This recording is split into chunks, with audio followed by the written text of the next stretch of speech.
Hello and welcome to this 360-degree virtual reality video tour around the Ards Peninsula and North Down in County Down. We're going to be thinking about Ulster-Scots settlers who have made their home in this part of the world for over 4 centuries now, thinking about their lifestyle, their history, their heritage and their legacy. The scene that you're looking at has been captured in 360 degrees, and that means that you can look around with us. You can use your mouse at home or a virtual reality headset. And today we are in the beautiful historic village of Greyabbey, which sits on the east shores of Strangford Lough. If you look to my left, you'll see a map that shows you where Greyabbey is.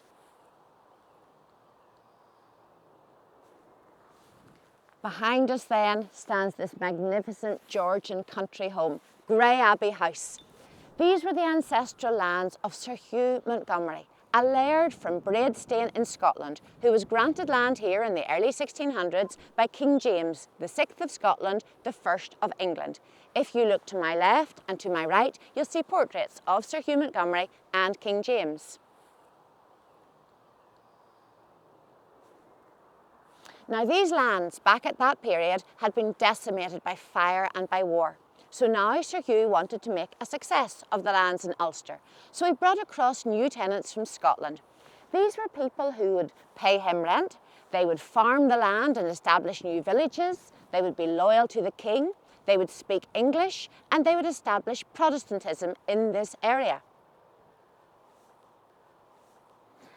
This exact site where we're standing had formerly been the grounds of an old ecclesiastical foundation, the Greyabbey, which dated from the late 1100s. If you look to my left and to my right, you'll see some lovely old postcards of the abbey.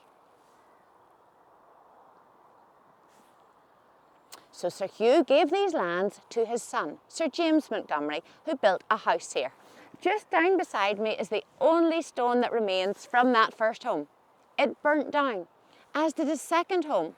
So this beautiful building behind me is actually the third house on this estate. It dates from 1762. This was the home of Sir James Montgomery, but now it's the home of Bill Montgomery. And I'm delighted that Bill, who's descended from this illustrious line, has welcomed us to his house and gardens. Thank you, Bill. Lolly, you're hugely welcome. It's a great treat to have you here. Thank you so much. Now, this is a very impressive family of yours, and much of what we know about them comes from a document called the Montgomery Manuscripts. Can you tell us something about that, please? The Montgomery Manuscripts were put together and edited by another William Montgomery, who lived here at the end of the 17th century. And not only are they a vital and important description of life at the time of the early settlement, but they have the added advantage that William actually knew some of the protagonists. So a really first-hand account, really. Absolutely, and very important source material for the history of this part of the world. Well, what do we learn about Sir Hugh and his activities in Greyabbey? Well, Sir Hugh grew up in lowland Scotland, where his father was a laird. He was educated at Glasgow University. He then went to Holland, where he was further educated, and he then joined the court of the Dutch king and became a courtier there. When his father died, he came back to Scotland and joined the court of King James VI.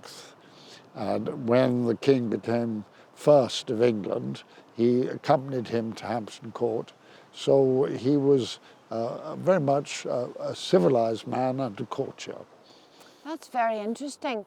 And then what do you think prompted him to make the decision to move to Ulster and establish a settlement here? Well, he was first of all very well placed, because not only was he a courtier, but he had a younger brother who was also in the court as Dean of Norwich, private chaplain to the king, and later to become Bishop of Derry, and finally Bishop of Meath. So between the two of them, they were in a strong position to obtain a large grant of land in Northern Ireland, which they did.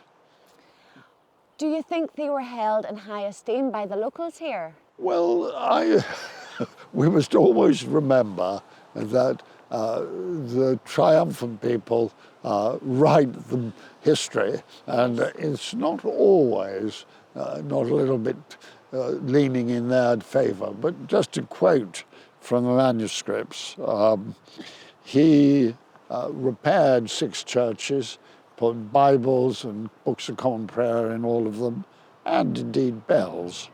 He built the harbour at Donaghadee, which of course connected him with Port Montgomery in Scotland. Yes. And when he died, his obituary says he was universally revered and loved, obeyed by the Irish, and much esteemed by Con O'Neill and his followers, but especially by his own tenants and planters, who deeply lamented his loss as their great patron and protector. Oh, so he really made a favourable impression then? I think he really was, particularly if you were a Lowland Scot. Yes. Well, tell me, Bill, do you have any artefacts or mementos or anything which brings us back to the early 1600s? We do indeed. Come inside with me and we'll have a look. Thanks very much.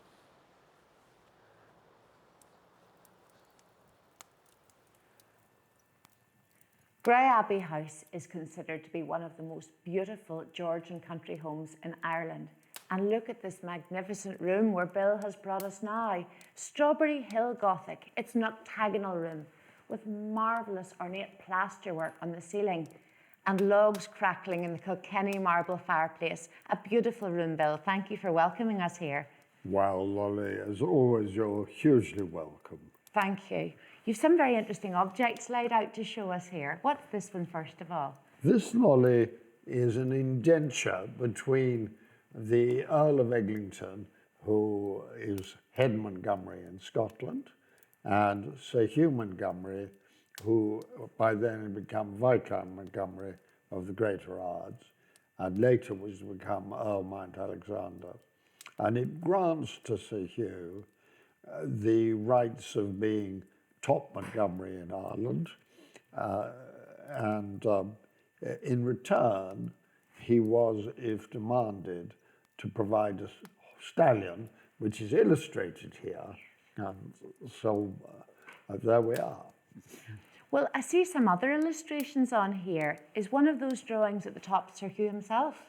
Sir Hugh's the one on the right, and the one on the left is the Earl of Eglinton.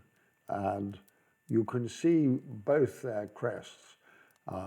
Sir Hugh's is a hand holding a fleur-de-lis, while Lord Eglinton's is a lady with an anchor over her shoulder holding a severed head in one of her hands. Okay, well now, mention of a severed head reminds me of a story you once told me relating to a recipe or a household tip in this old book. Here's the recipe book, and as well as being filled with useful recipes, which start with familiar things like take 2 dozen eggs and a bottle of brandy to begin a cake. But more interesting to me is there's some household hints, including one which is a cure for fits in children. Okay. And it goes, take the skull of a man that has newly died, clean well, and place in an oven that is hot from baking.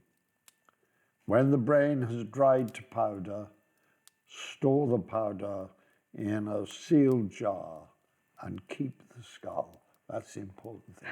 Got to keep the skull. On the onset of a fit, boil a portion of the skull and dissolve in the water 2 spoonfuls of the powder and administer the potion as a drink. Oh my goodness. I think if I was faced with that, I'd never have a fit again. No, nor me neither. Do you think perhaps they might have kept powdered brain in this little object, or what's this, Bill? This would be good thing to keep the powder in, wouldn't it? Yes. It's actually a little silver box or container, which was given to Sir James Montgomery of Rosemount from Lord Hugh, Viscount of the Ards, and he was Sir James's father, and gave him this estate so that that's how this came into my part of the family. And tell me the story of how you acquired this little silver box. Well, it was a very happy accident because I was alerted to the fact that it was going to be sold at auction in London, and I was too late. The gavel had already fallen and the lot had gone, and I discovered that it had been bought by a London silversmith. And I wrote to him, and he wrote back a lovely letter saying it's quite clear that this box should be at Greyabbey. I'll let you have it for the sum I paid for it. And I gratefully accepted and sent him a considerable amount of wine in thanks. Which I'm sure he appreciated. It's lovely that these objects, which bring us right back to the 17th century and the arrival of the Ulster Scots with Sir Hugh Montgomery, are here in the proper place. Yes. Do you think there's much else remaining of Sir Hugh Montgomery? Is his legacy still apparent in this part of County Down? I think it definitely is. He arrived with these industrious lowland Scots, and agriculture in this part of the world had been mainly just grazing cattle, and farming as we know it didn't exist. And it's recorded that Sir Hugh built both windmills and watermills. And in fact, still got a windmill and a watermill on the estate, or the remains of them. And of course, he enclosed the land, and they, being Scots, they grew oats. And that's one of the reasons why when the Great Famine appeared in the 1840s, it was not so severe in this part of the world because farming wasn't a monoculture. They were already growing oats, so they could have porridge and oaten bread and oat cakes and everything else. That's a really wonderful and important, significant legacy. Thank you so much, Bill, for sharing all of this information with us and showing us the ongoing influence of those early Ulster Scots settlers in this area under your great predecessor. I hope you have enjoyed this virtual visit to Greyabbey. Maybe now you'll be inspired to come here yourself. You can go online, you can find Greyabbey House and Gardens on the website. Perhaps you'd like to take a last look around this glorious room and maybe join us in some further episodes in this series. Thank you.